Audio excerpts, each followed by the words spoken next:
What is up, everyone? Welcome back to another episode of Design to Ride presented by Surf Ride Board Shops. I'm your host, Tanner Waite. And for today's board, we've got the Channel Islands Solution. It's the latest model in their fleet, something that is built for small waves and excelling across a wide array of different fin setups. So let's dive right into it and talk about what's going on. Channel Islands has been at the forefront of high-performance surfboard development for the last several decades, having more world titles than any other brand in the world.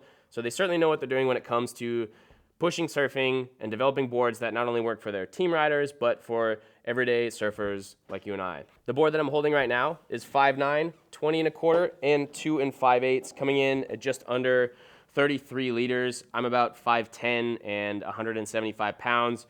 So I personally would go maybe an inch shorter than this, but if I was looking for something for really gutless surf, the 5'9" would be a great option for that. This board, as you could probably already tell, has quite a unique outline. So it's got more of a traditional shortboard front end, as you can see here, and a bit wider tail block, which is going to allow you to project over flat spots and kind of complement the idea that they give you where you could run it as a thruster or as a quad or as a 2+1.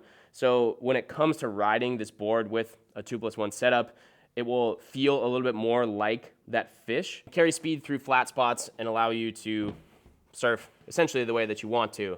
It's got a really flat rocker profile, and because of the general shortboard outline that you have in this, it's going to allow you to rip and do a little bit more radical surfing than you would on a traditional full groveler. Now, when it comes to fin setups for this board, I personally would recommend going with either a Futures or FCS fin template that is more focused on pivot surfing. The template has a much more upright fin profile, allowing you to generate speed, but be able to release the board a lot easier than you would if you had a traditional fin with a more raked outline. Now what this does is in a little bit smaller, more gutless surf, will allow you to get the tail up and around significantly easier and still manage to generate speed the way that you want, because what you might not know is that a majority of the drive in your fins comes from the base and the way the base is set up. So having a bigger base, something that's a little bit more upright, allows you to generate speed while still having the right amount of control in smaller surf. When it comes to 2+1, I would definitely recommend going with the MR Twin